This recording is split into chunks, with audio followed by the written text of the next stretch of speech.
Hi there, everyone. It's Thursday afternoon, and I thought it was time for a bit of a practical JobKeeper update. We're all madly in JobKeeper land. So we're right into the JobKeeper enrolment and applications process at the moment, and with the management that's going to follow each month from there. Okay, so I want to talk more about the enrolment and the application side of things today. Look, let's all take stock. Sort of 4 days in. I'm seeing a lot of urgency, bit of frustration, sort of seeing a little bit of panic amongst people as well. Look, you got no choice but to stay calm through this process. It's the only way that you're going to get through it. And if it is relevant to you, you've got to stay the course with the system that you've got in place. It's the ATO system. We can't do anything about it. We just got to deal with it, all right? So look, just want to cover off practically the process from there. Okay, so you've got to remember from the very start, this isn't an entitlement by any means. It's about showing that you've got and had or will have more than a 30% reduction to your GST turnover. So for those that are unfamiliar with the term GST turnover, it means the way you report your income and your BAS, either via accruals or cash, deducting certain other things such as the GST itself, input tax applies, etc. There's a few other things, but that's your GST turnover. So you've got to show that you've got more than 30% reduction to that before you can even start thinking about JobKeeper. Okay, so we're seeing a lot of people sort of really stressing out, trying to make their figures sort of work. Look, everyone, it doesn't work that way, and that's not what you should be doing. You have to have had a genuine drop, where you've got to be able to make a genuine forecast that your turnover will drop by more than 30%, either April to April 2020 to April 19, or June quarter 2020, June quarter 19, okay? So look, on the forecasting, having lots of conversations with people about forecasting. Look, it's your responsibility, everyone, that you've got to get this right, okay? Now, by the very nature of forecasting, I don't mean you're going to get the figure right, because you're not going to get the figure right. But there's no magic. It's got to be a fair income forecast. So, you know, depending on what type of business you are, you might look at forward orders, forward bookings, numbers of people in store, all those sorts of things. The better you put that document together for either yourselves or for us, if we're preparing it for you, you've just got to spend the time there. And I know it's been frustrating for some people talking about forecasting, but it is actually the only way. So look, there's the forecast, well, there's the actual determination. Some people have been able to show actual results are down more than 30%. Others are working on forecasting and making progress there. There's others that are in different types of businesses that what's called the alternative test is what you're looking to do. Now, we haven't had any guidance on that until an hour ago, okay?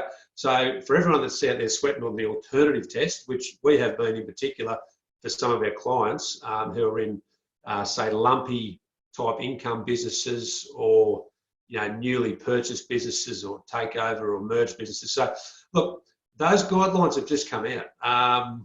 We're going to need till Monday to get through all the nitty-gritty of those guidelines. So for everyone that's relevant to and has engaged with us, we'll obviously contact you. For all you people that are waiting on alternative test information, you'll start to see it in the Treasury fact sheets that you've all been looking at as they update. Okay, so then following all that assessment based on turnover, we get into the enrolment. Well, the enrolment's actually quite a cinch, as you're all seeing.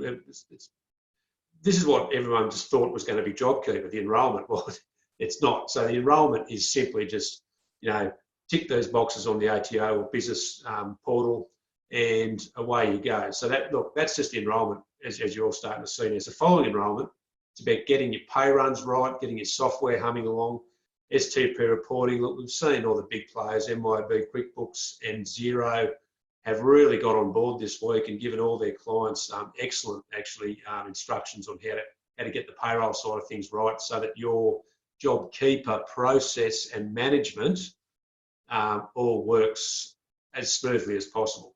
All right. So the final sort of thing I wanted to sort of point out today, because this is the best time to get it right, is your record keeping.